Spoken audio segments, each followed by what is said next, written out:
शहबाज हुकूमत ने मुल्क का कर्जा उतारने का आसान तरीका बता दिया।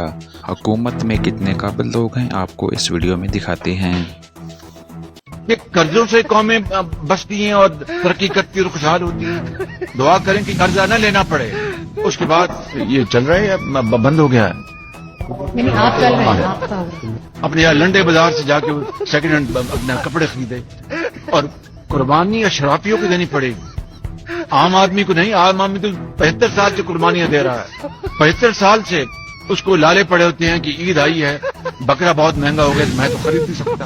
कह रहा हूं कि ये कर्जे जो हैं, ये कर्जों की जिंदगी खत्म ऐसे नहीं होगी। उठ बांध कमर क्या डरता है, फिर देख खुदा क्या करता है। वो रास्ता अपनाना पड़ेगा कि मैं अगर वजीर आजम हूं तो मैं सब कुछ, मैं अगर वजीर आजम पाकिस्तान का खुदा न खासा गला काट दूं। मैं समझता हूं कि इससे बदतरीन साजिश पाकिस्तान के खिलाफ कोई और हो नहीं सकती।